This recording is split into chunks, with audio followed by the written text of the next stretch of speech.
Responsáveis por 90% de todo o material reciclado no país, os catadores são uma categoria das mais vulneráveis nesse período de pandemia da Covid-19. Preocupado com esse grupo, o deputado Carlos Gomes, do Partido Republicanos do Rio Grande do Sul, apresentou um projeto com medidas para a proteção a esses trabalhadores. Eu converso com ele aqui no Palavra Aberta, em formato digital. Boa tarde, deputado. Bem-vindo ao Palavra Aberta. Boa tarde, Daniela. Boa tarde a todos do Palavra Aberta.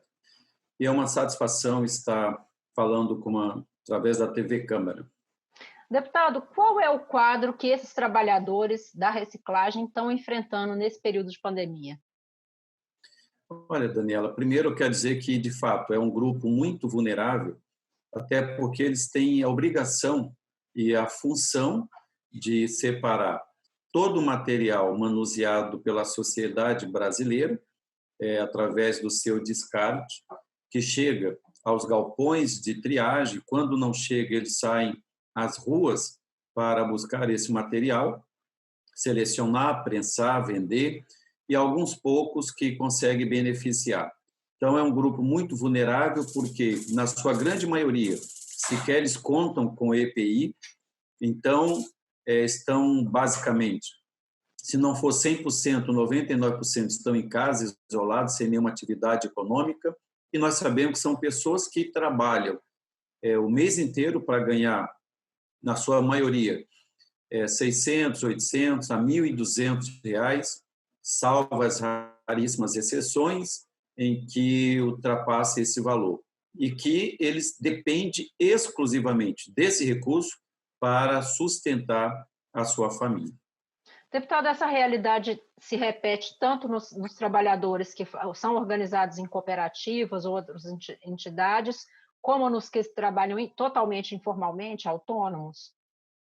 Sim, em alguns casos, até os cooperativados, eles ganham menos porque eles têm um grupo fixo e eles têm que produzir para sustentar, manter a energia elétrica quando a prefeitura não paga, e também dividir tudo aquilo que eles produzem durante o mês com todos os funcionários. Então, acaba, no rateio, na divisão dos recursos, sobrando muito pouco para cada trabalhador. Ao passo que aqueles que trabalham autônomos, como eles saem a fazer a captação do material, tem uns que já fizeram a sua logística, e nessa logística lhe permite captar tanto material que lhe rende um bom recurso, um bom salário, comparado a alguns cooperativados.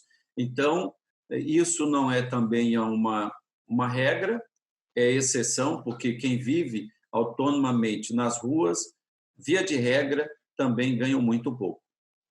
Deputado, esse auxílio emergencial, que já foi aprovado pelo Congresso, já começa a ser pago pelo Executivo, ele atende à demanda dos catadores? Os catadores estão incluídos entre as categorias, entre as pessoas que podem receber esse auxílio? Sim.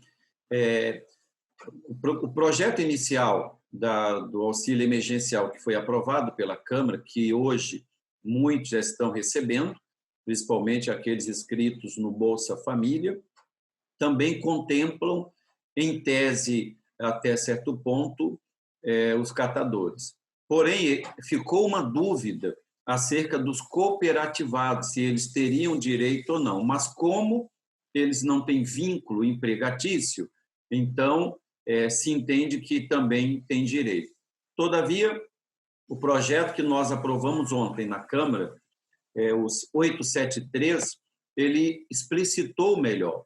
Eu também tenho um projeto 1118 de 2020, que tratava especialmente dos catadores autônomos e também cooperativados.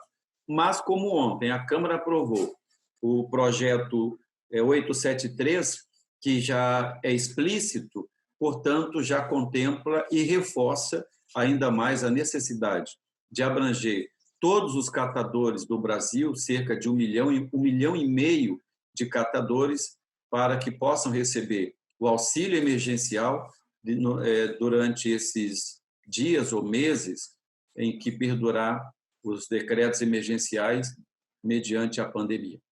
Deputado, o seu projeto também que o senhor cita aí, ele determina a distribuição de material de proteção individual para esses trabalhadores. Como que seria essa distribuição? Ficaria a cargo de prefeituras? Como que seria esse trabalho? Os cooperativados, sim, porque eles têm uma certa vinculação com os municípios, e aí o recurso via governo federal pode chegar direto para os municípios comprar os equipamentos de segurança, os EPIs, e passar para os cooperativados.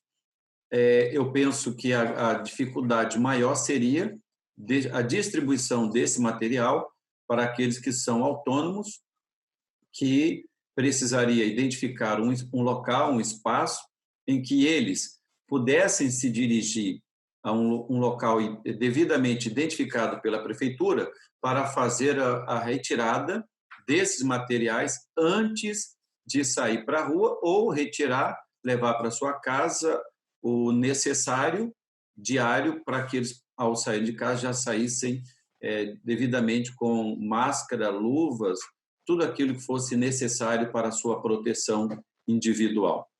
E aí deveria ter um treinamento também para essas pessoas, né, deputado, para a utilização desses equipamentos? Eu penso que hoje, Daniela, como a mídia vem massificando a informação quanto ao uso de máscara, de luvas, do que é necessário para a autoproteção, eu creio que já está bem explicado, porque está bem orientado. O que falta a eles, de fato, é o equipamento e um local onde eles possam retirar, eu digo isso, os autônomos, e os cooperativados, as prefeituras já sabem como fazer, porque já estão identificados, já tem um trabalho, uma parceria com os municípios. Deputado, essa determinação para virar lei tem que ser votada pelo plenário da Câmara. O senhor já teve alguma sinalização, algum diálogo com lideranças para que esse projeto entre em votação? Já conversei com o nosso líder, o Jonathan de Jesus, que é o líder do Republicano. Conversei também, na época, com o presidente Rodrigo Maia, e ele que disse que os catadores já estavam contemplados. Porém, com o projeto de ontem aprovado, repito, já reforça e explicita mais. Porém, o que o meu projeto contempla, que os demais que já foram aprovados não contemplam, são os EPIs. E sobre isso, eu quero fazer um reforço com os líderes para que nós possamos aprovar essa matéria referente aos EPIs, porque uma vez que a matéria do auxílio emergencial, da remuneração de uma renda mínima, já estão garantidas. Então, ficou de fora as proteções, a proteção individual. Deputado, obrigada pela participação. Espero que o senhor volte a conversar conosco, já falando da aprovação dessas medidas de segurança. Obrigado, Daniela. Muito obrigado pelo espaço, pela oportunidade, e saber que estamos falando diretamente de pessoas que realmente necessitam, e não só agora, no período de pandemia. Eles necessitam sempre, porque nunca foram vistos como deveria ter sido pelo poder público, até mesmo pelas casas legislativas. Muito obrigado e um bom trabalho para ti. Obrigada. Palavra Aberta termina aqui. Eu sou Daniela André e conversei com o deputado Carlos Gomes, do Partido Republicanos do Rio Grande do Sul.